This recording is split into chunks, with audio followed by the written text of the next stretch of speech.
Así que lo envían a sus clientes como parte de su programa de relaciones públicas. Los líderes gerenciales eficaces entienden que no realizan todo el trabajo por sí mismos. Deben lograr que su personal no solo realice su trabajo, sino que vayan más allá de sus obligaciones.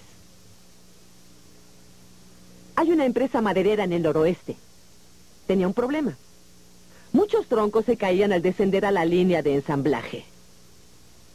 Como último recurso, el dueño de la empresa dijo: oigan, chicos, ¿tienen alguna idea de cómo impedir que esos troncos caigan de la línea de ensamblaje? Charlie, un sujeto de baja estatura, trabajaba ahí por más de 20 años. Nadie se fijaba en él. Siempre usaba una pequeña gorra. Y dijo: oiga, jefe, ¿por qué no intentamos esto? Hicieron lo que él sugirió. Dio resultado. Funcionó tan bien que ahorró a la compañía $1,000 diarios. Estaban muy complacidos. Ofrecieron un banquete en honor de Charlie y de su idea. Todos los chicos le dijeron: vamos, Charlie, levántate, di algunas palabras a todos. Charlie se levantó y miró a su alrededor un poco tímido. Jamás había recibido cursos para hablar en público ni nada de eso. Llevaba su pequeña gorra, se la quitó y dijo: agradezco mucho esta velada. ¿La cena es deliciosa? La placa que me dieron es muy bonita. Incluso le habían dado un cheque por pensar. Tal vez eso lo impresionó más que la placa.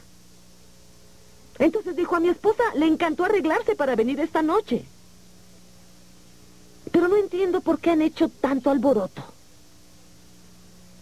Yo había pensado en eso hace 5 años.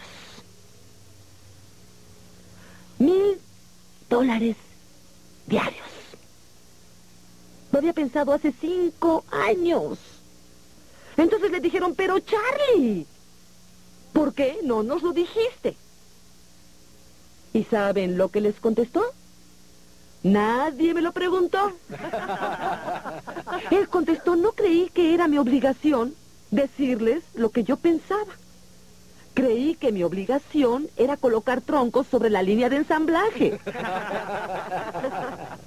El pensamiento moderno ilustra que la única forma de lograr que nuestro negocio sea redituable es proporcionando que todas las personas disponibles aporten sus ideas. Y las personas que realizan las tareas tal vez puedan proporcionarles más información y más ideas de cómo mejorar que cualquier asesor de negocios. Yo vivo en San Francisco.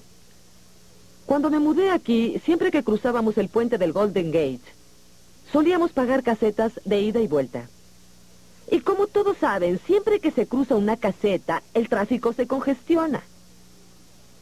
Un día, un empleado muy creativo pensó: parece que la misma cantidad de autos va y regresa. Si cobráramos el doble en una dirección, las personas avanzarían más rápido por la otra. Creo que eso se llama un reconocimiento de lo obvio. Como verán, el liderazgo gerencial alienta a las personas para que aporten sus ideas. Las 4 mejores palabras de los líderes gerenciales eficaces tal vez son: ¿cuál es su idea? Trabajé con una empresa. El año anterior no tenía competidores. El año que estuve ahí tenían 200 competidores. Es lo que sucede ahora en los negocios. Así que naturalmente debían cambiar su estrategia. Tenían un programa que llevaba ya funcionando 3 semanas cuando yo llegué. Era un programa de 6 semanas en total. Se llamaba Imaginen. Daba a los empleados la oportunidad de reunirse en grupos de 6 o 7, 1 hora a la semana en horas de trabajo, si así lo decidían, para idear cómo podrían ahorrarle dinero a la empresa. No se trataba de ejecutivos. Eran empleados, los empleados que se reúnen junto a la cafetera y dicen, si yo dirigiera la empresa lo haría diferente. Así que les dijeron, muy bien, ¿qué harían ustedes? En 3 semanas, 2 de los grupos presentaron ideas que podrían ahorrar a la empresa $250,000 al año con cada idea. Solo por decir cuál es su idea y por darle tiempo para pensar en algo novedoso.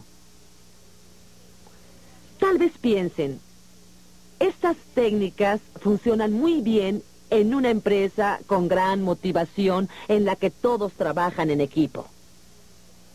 Creo que si trabajan bien en condiciones favorables, lo harán mucho mejor en condiciones desfavorables.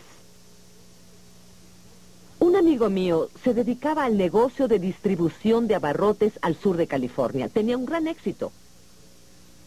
El dueño de una importante empresa de distribución de abarrotes al norte de California, un año antes había perdido una gran cantidad de dinero.